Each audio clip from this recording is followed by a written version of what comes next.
Bonjour à toutes, bonjour à tous. Ravi de vous retrouver sur Assurance TV, hashtag Assurance TV. Vous pouvez poser vos questions. L'activité physique adaptée a démontré son efficacité en améliorant la qualité de vie, en réduisant les limitations fonctionnelles et en diminuant les prises médicamenteuses. Vous savez sans doute qu'il y a un décret rentré en vigueur le 1er mars 67 permet désormais aux médecins, dans le cadre du parcours de soins, de prescrire des activités physiques adaptées aux patients souffrant d'une affection de longue durée. C'est ce qu'on appelle le sport sur ordonnance, pour certains le SSO. Cela concerne aujourd'hui 30 pathologies. Le sport sur ordonnance se développe avec une forme de reconnaissance, entre guillemets, officielle du sport comme médicament. Aujourd'hui, le sport santé est donc en plein essor. Nous allons en parler cet après-midi. D'ailleurs, certains assureurs santé depuis quelques temps, dont le dernier en date, Allianz France, a lancé un dispositif de cette nature. Et pour les affections en longue durée, mais également pour les patients Covid-19 ayant été hospitalisés en soins intensifs ou en réanimation. Sport sur ordonnance, un service indispensable pour vos assurés, est le titre de cette émission pour laquelle nous avons le plaisir de recevoir aujourd'hui Virginie Febry. Virginie, bonjour. Bonjour Jean-Luc. Vous êtes directrice santé et prévention du groupe Vive. Tout à fait. Guillaume Poncini. Bonjour Guillaume. Bonjour Jean-Luc. Vous êtes adjoint du leader de l'écosystème Ma Santé au sein d'Allianz France. Merci de votre présence. Nous avons le directeur d'Avitam, mais qui est aussi médecin nutritionniste au CHU de Montpellier. Bonjour. Vincent Attalin. Bonjour Vincent. Et puis nous avons aussi le plaisir d'avoir en direct, en duplex depuis Montpellier, cette très belle ville, le professeur Antoine Avignon, qui est diabétologue, nutritionniste et aussi cofondateur d'Avitam. Bonjour Antoine. Bonjour. Alors, nous allons entrer dans le vif du sujet pour ce plateau et questionner nos deux spécialistes du secteur de l'assurance que vous êtes, Virginie et Guillaume. Pensez-vous, on y va cash, pensez-vous direct que c'est le rôle de la complémentaire santé de proposer des garanties et des services aux patients pour faciliter la pratique du sport? Virginie, à vous l'honneur. En tant qu'acteur majeur de la protection sociale et de la santé, je pense que le groupe Vive est tout à fait légitime à se positionner sur le sport sur ordonnance. On a un rôle évidemment de protéger 11 millions d'adhérents, mais également de les accompagner. L'accompagnement peut se matérialiser au travers des services que nous proposons aujourd'hui et ceux de demain. On est également un acteur légitime de prévention et je fais vraiment un lien de cause à effet entre le SSO, le sport santé et une réponse aux enjeux de prévention. Je rappelle juste un chiffre, moi, que je garde en tête et tout à fait important, c'est que selon les estimations de l'OMS, en 2030, 70% des décès des Français seront imputés à de mauvaises habitudes de vie, donc délétères pour la santé. Habitudes de vie en général, la nutrition, le manque de sport. Mais dont la sédentarité et l'inactivité physique. Donc on comprend, quand on protège 11 millions de personnes, qu'il y a un réel enjeu pour un groupe comme le nôtre. Guillaume, vous voulez compléter? Alors tout à fait, je rejoins complètement. Santé, c'est son rôle? Alors complètement. Je pense que une de nos missions, c'est vraiment d'accompagner nos assurés dans leur parcours de soins, avant, pendant et après un événement, un accident, une hospitalisation. Et c'est pour ça que je rejoins tout à fait Virginie. Le sport sur ordonnance, c'est vraiment très très pertinent pour nous en termes de prévention tertiaire. Donc on se positionne vraiment après l'accident, après la maladie, pour limiter les rechutes en fait. Et donc c'est vraiment fort de cette conviction qu'on a voulu faire bénéficier depuis cet été à peu près 1 million de personnes couvertes la garantie sport sur ordonnance depuis le 1er juillet. Donc y compris pour les patients liés au Covid-19, on en reparlera tout à l'heure. Exactement. En plus, le constat, ça a vraiment été de se dire que c'est un dispositif vraiment pertinent pour le Covid, même si le Covid n'est bien sûr pas une affection de longue durée. Mais le dispositif semblait particulièrement adapté, donc on a fait le choix d'en faire bénéficier aussi nos assurés pour l'année 2020. Très bien. Alors Vincent, vous êtes cofondateur d'Avitam, mais vous êtes aussi praticien. Vous êtes offreur de services sur ce type de prestations auprès des acteurs de l'économie sociale et solidaire. D'abord, votre vision de praticien, comment voyez-vous l'intégration du sport sur ordonnance dans le parcours de soins ?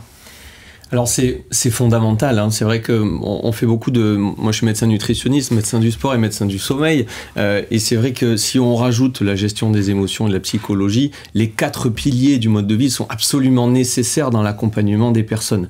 Donc c'est vrai qu'on voit ça d'un bon œil, mais finalement est-ce qu'on ne serait pas un peu frustré de se dire il n'y a que l'activité physique qui serait accompagnée? Finalement, il faudrait changer les choses vraiment en profondeur, avoir quelque chose sur le plan de l'alimentation, sur le sommeil, la gestion de la psychologie.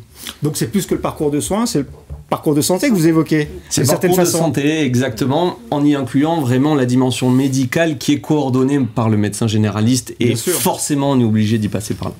Alors Virginie, Guillaume nous parlait tout à l'heure du produit lancé par Alliance au mois de juillet, c'est ça, début juillet ? 1er juillet. 1er juillet, voilà, je n'avais plus la date exacte en tête. Donc on sait que le décret prévoit le sport sur ordonnance sur les affections de longue durée. Qu'est-ce que vous pensez sur l'extension qu'a fait Alliance sur les patients Covid-19 ? J'ai un avis un peu tranché. Je pense que d'un point de vue serviciel, pour nos adhérents, c'est de fait une bonne initiative. Ce sont des services avec une vraie valeur ajoutée dont on perçoit ou on touche rapidement du doigt le bénéfice pour nos adhérents. D'un point de vue assurantiel, je pense qu'il y a une prise de risque, il faut la maîtriser, on ne mesure pas encore complètement les impacts de ces services ou de retombées de ces services. Je pense qu'on parlera tout à l'heure de l'exemple de la Maïf. Donc ça nécessite de travailler en équipe au sein de nos groupes, avec les actuaires, avec ceux justement qui ont cette approche de risque assurantiel, j'entends bien, pour pouvoir se lancer pleinement et sereinement dans l'aventure. Ça correspond à un besoin du client au final, parce que quand on met des services en place, le b.a.-ba, c'est qu'effectivement ça correspond à un vrai besoin et que ça ne soit pas qu'un artifice, entre guillemets, qu'on pourrait considérer comme marketing. Alors tout à fait, effectivement c'est une préoccupation qu'il faut toujours avoir ça en tête. Comme je le disais tout à l'heure, le sport sur ordonnance vient en complément du parcours de santé, dans le parcours de soins du patient, au moment où le système de protection sociale, au final, a traité la maladie et quelque part s'arrête. Et nous, ce qui nous a vraiment convaincus, c'est que le sport sur ordonnance vient vraiment en complément, donc après ce parcours de soins. Et c'est justement à un moment du parcours où, pour nous, l'assureur est vraiment légitime. Et dans le ressenti des patients et dans les retours, en tout cas, les retours sont extrêmement positifs. C'est très positif depuis juillet. Ça nous convainc que cette approche, quelque part, comme le présentait très bien Vincent, holistique, on prend en compte pas juste le corps du patient, le corps malade du patient, mais l'ensemble de sa vie, et on se positionne en tant qu'assureur en partenaire de cette approche-là. Et donc, il y a de la demande, ça correspond vraiment à un besoin du client final et de l'assuré ? Exactement. Nous, on a vraiment, quand on parle des services et du rapport entre assurance et services, notre conviction, c'est vraiment de nous positionner sur des services à très forte valeur ajoutée, qui sont très pertinents. Bien sûr, la prévention primaire est importante. Nous, on se positionne plutôt sur cette prévention tertiaire, parce qu'on pense que c'est là qu'on est le plus légitime et qu'on apporte des choses très concrètes pour des situations où nos clients ont besoin de nous. Alors Antoine, vous êtes avec nous, vous nous entendez depuis Montpellier. Est-ce que ça, vous êtes professeur, vous êtes diabétologue et nutritionniste, est-ce que ça correspond à un besoin des patients, le sport sur ordonnance ? Oui, très clairement, je crois qu'il y a un changement de paradigme au cours des dernières années et toute la société, que ce soit médicale ou le patient, qui ont été habitués au traitement par le médicament, comprennent maintenant que ça ne suffit plus et qu'il faut accompagner par le mode de vie, comme l'a dit Vincent, et que le sport, l'activité physique est un élément clé au milieu des 4 piliers. Mais je crois que la demande des gens se situe vraiment sur cette activité, ce sport, où ils ont besoin d'être accompagnés. Alors, accompagnés pour la mise en place et bien sûr accompagnés financièrement aussi pour la prise en charge. Et pour le suivi, peut-être non également ? Oui, bien sûr, pour le suivi, mais là aussi, il y a la place des médecins en interaction avec les différents acteurs pour que le patient puisse, dans la durée, et j'entendais dire que le Covid, c'était un problème aigu. Je ne sais pas si c'est un problème aigu. En tout cas, il faut accompagner les personnes pour qu'elles ne tombent pas dans la chronicité derrière, parce qu'on entend quand même tout un tas de personnes qui, 6 mois plus tard, 4 mois plus tard, ont toujours des douleurs, des difficultés à se remettre en activité. Et là, je crois que les assureurs ont tout à gagner pour accompagner sur toute pathologie, la remise en activité, la reprise de l'activité la plus rapide possible. Et je crois que les gens sont demandeurs de ça et on évitera le glissement de tout un tas de personnes dans une chronicité dont ils ont du mal à se sortir. Alors on sait que les assureurs essayent de s'installer au-delà de l'indemnisation, qui est le métier historique de l'assureur, qui va indemniser ce qu'on appelle une prestation ou un sinistre, ça dépend de quel côté on se place. Les assureurs essayent de s'installer dans le parcours de soins, un peu plus ouvert dans le parcours de santé. Est-ce que le sport sur ordonnance, c'est pas une belle opportunité pour les assureurs justement de proposer des services au-delà de la dimension indemnitaire, Virginie ? Oui, moi je pense que c'est un levier intéressant pour sortir de ce mauvais rôle de payeur aveugle et puis d'apporter autre chose à nos adhérents que rembourser des prestations. C'est leur montrer qu'une mutuelle où les acteurs plus largement de la protection sociale peuvent apporter du service, peuvent être là tout au long de la vie, de la bonne santé à la maladie, de pouvoir répondre avec des services à valeur ajoutée, bien sûr, à des moments de vie tels qu'une hospitalisation en amont et en aval. Et le sport sur ordonnance, on est en aval. Mais si on prend dans une acceptation plus large qui est le sport santé ou les activités physiques adaptées, peu importe s'il y a une prescription médicale ou pas, on est vraiment sur un parcours complet articulé avec le parcours de soins. Mais là, ça nous permet vraiment d'illustrer très concrètement le rôle que peuvent jouer les complémentaires santé sur ce parcours de santé et autre que juste rembourser des prestations. Je vais vous faire réagir, Antoine. Vous avez entendu Virginie. Est-ce que vous pensez que les assureurs sont légitimes? Qu'est-ce que vous pensez de l'intervention des assureurs sur ce parcours de santé? Je vous interroge en tant que praticien. Est-ce que ça vous fait réagir? C'est-à-dire que oui, alors on n'a peut-être pas le même langage, mais pour moi, le sport sur ordonnance, c'est une prestation santé.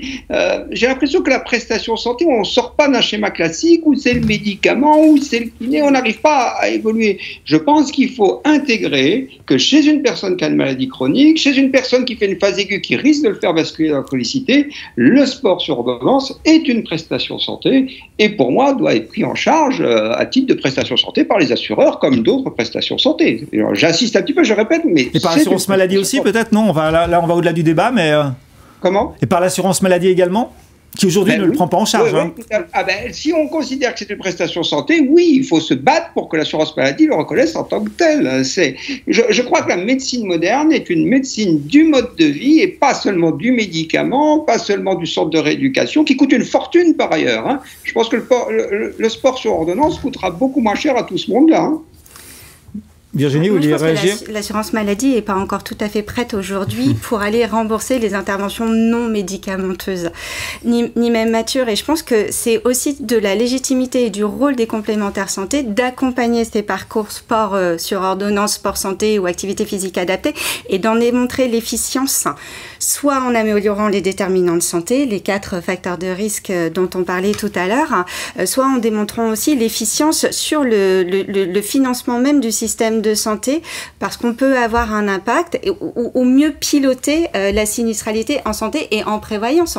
On n'a pas parlé jusqu'à présent, mais par exemple de l'impact que ça peut avoir sur la réduction, la limitation des durées de l'absentéisme long, typiquement. Donc je pense qu'il faut qu'on fasse la démonstration, on a les moyens de le faire, structurels, organisationnels, on a des atouts au sein de nos entités, alors moi de mon entité mutualiste qui est le groupe Vive, mais pour faire ces démonstrations-là. Mais il faudra, à mon sens, quelques années. Un petit peu de temps. Quelques années peut-être. C'est quoi cette décennie on ne peut pas prédire, Guillaume. Alors, je rejoins tout à fait Virginie, et je pense qu'on est, depuis 2016 et la loi, on est au début, on est encore vraiment au balbutiement. Mais si on se projette à quelques années, on voit que dans le programme héritage des JO de Paris 2024, cette dimension du sport santé est vraiment mise au centre. Et c'est vraiment une de l'ambition principale de ce programme héritage, de faire évoluer, de donner une autre place au sport, et notamment au sport santé dans la société. Donc bien sûr, il y a la pratique sportive en prévention primaire, celle que tout le monde pratique. Il y a vraiment cette dimension sport sur ordonnance. Et c'est, pour nous en tout cas, c'est vraiment le sens de notre partenariat avec les JO en tant qu'assureur officiel. On se projette vraiment sur le long terme dans cette place du sport santé en France. Cette dynamique. Alors on sait qu'aujourd'hui, sur le marché des complémentaires santé au sens large, plusieurs acteurs proposent des prestations, des forfaits, des indemnisations de tickets SSO, on dit comme ça, non?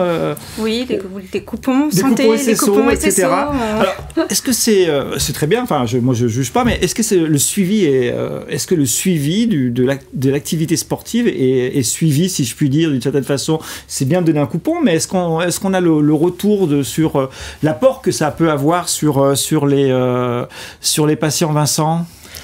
Moi, je pense que si c'est fait à l'aveugle, c'est absolument inutile. Ça n'a pas de sens? Mais ça n'a pas de sens. Par contre, si c'est fait en coordination avec le médecin, si c'est fait en lien avec tous les acteurs de l'activité physique qui peuvent faire un retour au médecin généraliste de cette prescription de sport sur ordonnance, ben voilà, j'ai fait cette séance-là, j'ai fait celle-là et la semaine prochaine on fera celle-là, l'accompagnement va mieux, la qualité de vie va mieux, ça, tout ça est important. Si en plus c'est intégré dans une gestion beaucoup plus large des 4 piliers du mode de vie et que derrière il y a des données sécurisées bien sûr et finalement des KPI qui nous permettent de dire mais voilà, on a eu tant de pourcents qui ont fait ça, tant de pourcents qui ont amélioré leur qualité de vie, tant de pourcents qui sont passés d'un état de dépression à un état de pas dépressif, et tout ça c'est absolument vraiment nécessaire. C'est indispensable. On est un peu à l'aveugle aujourd'hui, non, avec les chèques SSO, non,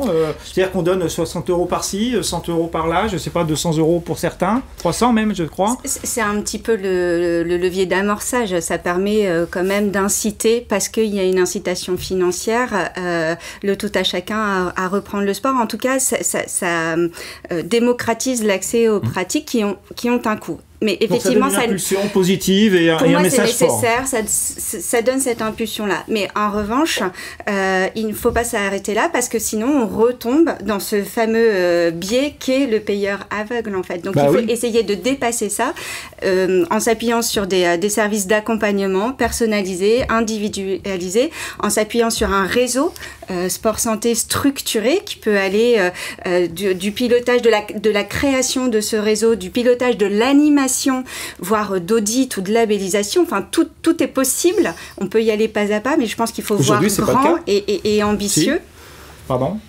Alors, on est un peu à l'aveugle sur le dispositif, non, aujourd'hui. C'est pas une critique. Hein, alors, je dirais pas qu'on est à l'aveugle. En tout cas, nous, chez Alliance France, on a fait le choix justement d'être en partenariat avec un acteur historique quelque part du sport santé, qui est la Mutuelle des sportifs, qui jouit justement d'un réseau avec en gros quasiment toutes les structures labellisées, identifiées sport santé en France. Et vraiment dans un parcours client, si on se met à la place du patient, un parcours patient, vraiment en coordination avec le fléché, avec le médecin personnel de la personne, un bilan initial dans un dispositif de 2 ans, qui peut être effectivement, l'activité peut être évolutive au cours des 2 ans. Au début, ça peut être vraiment de l'activité physique, et ça peut évoluer vers même la pratique d'un sport selon l'évolution de la pathologie. Donc on est vraiment dans quelque chose de très personnalisé, de très suivi, et pas du tout justement uniquement dans de l'indemnisation traditionnelle d'assureur. Le deuxième point, c'est qu'effectivement tout ça génère des données, bien sûr anonymisées, qui doivent alimenter justement cet essor du sport santé, en alimentant des publications scientifiques pour étayer au maximum cette tendance de fond. Moi, je pense que si l'assurance maladie, un jour, entend réfléchir à un éventuel remboursement, il faut que le parcours de soins colle au parcours de parcours de santé, colle au parcours de soins. Le parcours de soins, c'est quoi? Ce sont des équipes pluridisciplinaires qui accompagnent un patient lors de sa prise en charge. Il faut le décliner de la même façon sur le parcours de santé. C'est possible. Ce sera pas. Le médecin a un rôle clé. Une équipe de santé, de spécialistes, des enseignants APA, des infirmières qui vont s'assurer qu'une donnée glycémie, de poids, un IMC évolue correctement. C'est strictement nécessaire, et de pouvoir évaluer les effets des intervention, ça l'est aussi. Et je pense que les acteurs que nous sommes ont cette capacité-là de le faire aujourd'hui. Ouais. Alors, on va aborder désormais le modèle économique quand même des services en général, mais du sport sur ordonnance en particulier pour les assureurs, qui aujourd'hui, vous me dites si je me trompe, intègrent cette prestation indemnitaire, mais de suivi également au sein d'un contrat complémentaire santé, qu'il soit individuel ou collectif. Donc la cotisation, a priori la cotisation ne bouge pas, mais le service est là. Alors, ce coût finalement pour le patient, il est non visible. Il paye sa complémentaire santé, je donne un exemple, 50 € par mois. Il a du sport sur ordonnance, il ne sait pas combien coûte sa prestation de sport sur ordonnance. Si cette prestation est très utilisée en fait par les assurés, ce qu'on espère, puisqu'on veut tous leur amélioration de leur santé, est-ce que l'inclusion, le système de l'inclusion n'a pas atteint ses limites dans ce contexte-là? Est-ce qu'il est pérenne, ce modèle de l'inclusion, pour ce type de service, si bien sûr ce service n'est pas un artifice marketing et qu'il a une véritable valeur utilisée par les patients, Guillaume? Alors, notre conviction chez Alliance, c'est que non, c'est pas on n'est pas à la limite du système, puisqu'on est au cœur du métier de l'assureur, en fait. On est sur du principe de mutualisation, sur des pathologies qui sont clairement identifiées, clairement listées par l'acteur public, les affections de longue durée. Donc on est sur du ciblage assez clair. Et justement, pour moi, c'est totalement légitime d'être dans cette logique d'inclusion, puisque le principe de l'assurance, c'est vraiment la mutualisation. Le deuxième point, c'est que si on croit vraiment, on va au bout du raisonnement au sport sur ordonnance, ça doit, comme le disait Virginie tout à l'heure, générer des baisses de prestations, éventuellement raccourcir des durées d'arrêt de travail. Donc là aussi, on est au cœur vraiment du modèle assurantiel, donc au cœur de l'apport d'un assureur. Et donc peut-être pour étayer ça, quelques chiffres dans les publications de l'INSERM notamment. On prend des pathologies très lourdes comme le cancer du côlon, le cancer du sein. L'activité physique diminue le taux de rechute de près de 50%. Donc on est vraiment sur des choses qui étayent vraiment la logique assurantielle. Au sens large, mais après sur le contrat santé, ça n'a pas forcément d'effet impactant sur le ratio sinistre-prime du contrat complémentaire santé en question. Alors après, si on parle d'arrêt de travail qui est plus sur le côté prévoyance. Tout à fait. Alors c'est pour ça qu'on est au début de l'aventure du sport sur ordonnance. Donc il y a effectivement la santé et la prévoyance. On apprend et je pense que néanmoins cette logique de mutualisation doit pouvoir fonctionner. Enfin, en tout cas, on regarde ça avec attention. On va livrer, vous suivez ça avec attention, on n'en doute pas, on va livrer à nos auditeurs un chiffre, puisque certains le savent peut-être, nous avons questionné nos professionnels du secteur de l'assurance sur le sport sur ordonnance en général, et à cette question même du modèle économique du sport sur ordonnance, on leur a posé la question de savoir si le mécanisme de l'inclusion de ce service à la complémentaire santé est-il pérenne. On a eu 127 répondants, on a eu une période très très courte de questionnement, à peine 3-4 jours. Donc sur 127 répondants, 63,36% disent non, ce modèle d'inclusion n'est pas pérenne, et 36,64% disent oui. Virginie, ça vous fait réagir ?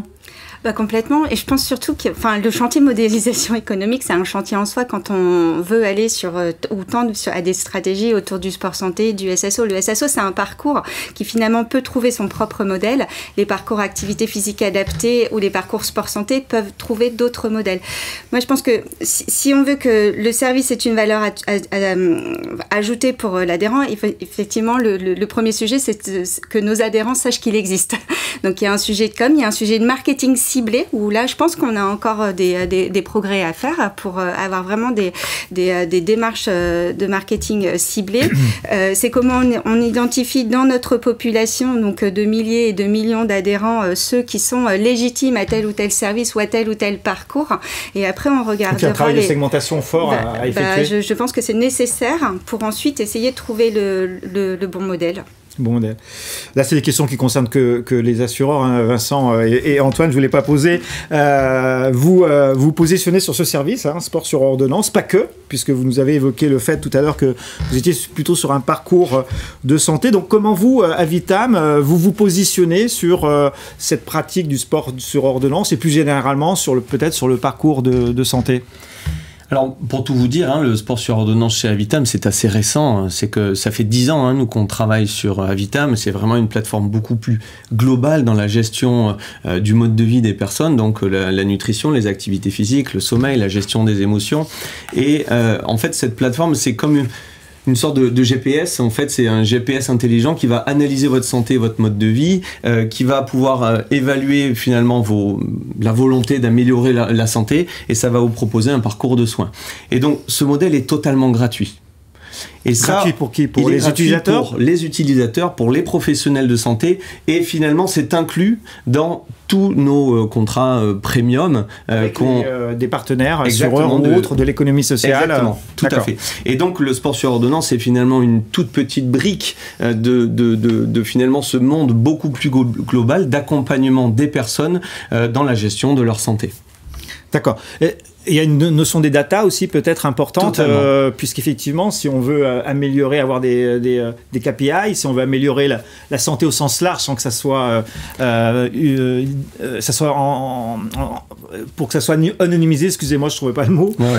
Donc, gestion des data, ça nécessite une consolidation de l'ensemble des éléments du parcours de santé. Alors, il y a 2 éléments importants. C'est que quand on parle de GPS et de data, en fait, on a tout un réseau, effectivement, de coachs en activité physique, d'éducateurs en activité physique, de kinés, d'infirmiers, de médecins nutritionnistes, de médecins du sommeil. Finalement, donc c'est une grosse base de données. Les personnes vont pouvoir aller voir les uns les autres. Tout est centralisé sur Avitam, et toutes ces données-là sont, en fait, elles sont traitées en temps réel, et ces KPI, ces analyses sont à disposition de façon totalement sur forme de tableau de bord, et qui permet de suivre l'évolution d'une population d'adhérents. Voilà.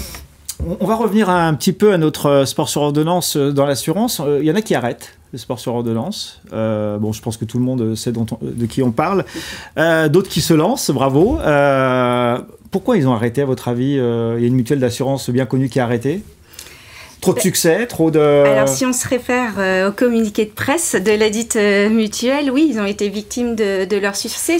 Moi, ce que je retiens, c'est les effets positifs, en fait, de cette expérience. Enfin, c'était pas une expérimentation au début, mais de ce lancement de ce nouveau service. C'est que, parfois, il y a des besoins, il n'y a pas de demande. Enfin, il y a des besoins pour nos adhérents, mais on n'arrive pas à aller à la rencontre de la demande. Là, ce qu'on voit, c'est que sur le sport santé, les activités physiques adaptées ou le SSO, il y a des besoins de nos adhérents, puis on est tous d'accord, je pense, autour de la table pour le dire, mais il y a aussi de la demande. Donc, je pense que ça, c'est quand même un des retours d'expérience qui doit faire en sorte que, bien évidemment, il faut gérer son modèle économique, il faut regarder comment on porte le risque d'un point de vue assurantiel, et c'est là où ça a été compliqué pour la dite mutuelle, mais je pense que ça doit vraiment être incitatif à y aller. Encore une fois, il faut mesurer les impacts. Moi, je pense qu'on en est au tout début, effectivement, et on ne les a pas encore tous touchés du doigt, notamment si on ouvre à d'autres populations cibles que les seuls ALD. Les maladies chroniques qui voilà, qui sont pas ou les patients Covid, à ou... titre d'exemple, d'autres pathologies demain. Et donc, il faut quand même pas mélanger vitesse et précipitation et passer du temps à ces mesures d'impact. Et je pense qu'il y a le service qu'on rend, il n'y a pas de débat, mais l'approche assurantielle est pas simple et mérite d'y passer un petit peu de temps quand même. Oui. Il nous reste 2 minutes pour conclure sur ce plateau. On va faire un rapide tour de table. Guillaume, comment voyez-vous, vous venez de le lancer en même temps, l'avenir de ce service, le sport sur ordonnance délivré par Allianz et proposé par les agents généraux et tous les systèmes de... Tous nos canaux de distribution. Tout à fait. Comme vous l'avez dit, c'est le début d'une aventure pour nous. Donc bien sûr, on communique beaucoup pour faire connaître ce service auprès de nos clients. On regarde bien sûr précisément aussi les chiffres pour être capable d'ajuster si besoin notre modèle économique, mais je pense qu'on a aussi essayé de tirer parti des précédentes expériences sur le marché. C'est pour ça qu'on reste assez confiant malgré tout. Et comme je le disais tout à l'heure, c'est très très cohérent avec nous, pour nous, avec notre positionnement sur le sport. Le sport, c'est une longue histoire chez Allianz. À partir de l'année prochaine, pour 8 ans, on est partenaire officiel des JO. Donc tout ça est très cohérent et c'est important aussi pour les assureurs de proposer des services cohérents avec leur propre positionnement et leurs convictions. Donc vous êtes optimiste raisonné en surveillant mais prudent, mais optimiste. Mais prudent. Il faut savoir Antoine, je ne vais pas vous demander de parler pour les assureurs, mais qu'est-ce que vous pensez de l'avenir de ce service proposé par les assureurs? C'est vraiment une bonne idée, non? Je pense que c'est indispensable. Bien sûr qu'il faudrait qu'il y ait la caisse d'assurance maladie, mais je crois que si les assureurs s'y mettent, c'est déjà un premier pas et ça me paraît extrêmement important. Vincent ? Un petit complément d'information. Alors, vous êtes en contact avec pas mal d'acteurs du secteur de l'assurance pour ce sujet, mais plus généralement sur le parcours de santé. Pardon. Alors, moi, il y a une petite... crainte que j'ai pour nos pauvres confrères médecins généralistes qui vont se retrouver à pas savoir trop quoi faire, et je pense qu'il faut y penser à eux et leur proposer des services faciles avec un clic pour savoir un clic, un feu rouge, orange, vert. Il y a un sondage récent, ils sont assez démunis pour orienter en fait leurs patients. Donc je pense qu'il faut pouvoir accompagner toutes les personnes qui intègrent ce parcours de soins, et j'espère, et c'est vraiment la vision qu'on a, j'espère que demain, ça sera pas du sport sur ordonnance, ça sera de la nutrition sur ordonnance, ça sera du bon sommeil sur ordonnance, ça sera de la bonne gestion des émotions sur ordonnance. Et derrière, il y aura peut-être un réseau de psychologues, un réseau de diététiciens, et pour avoir quelque chose de beaucoup plus global. C'est vraiment la vision qu'on a. Virginie, le mot de la fin. Il faut sortir du parcours de soins, il faut sortir de la prise en charge curative, tendre vers une prise en charge préventive, et je pense qu'on est les bons acteurs pour le faire. Bravo, merci de votre participation à ce plateau, le sport sur ordonnance. On se retrouve dans les replays dès lundi prochain, et merci à tous.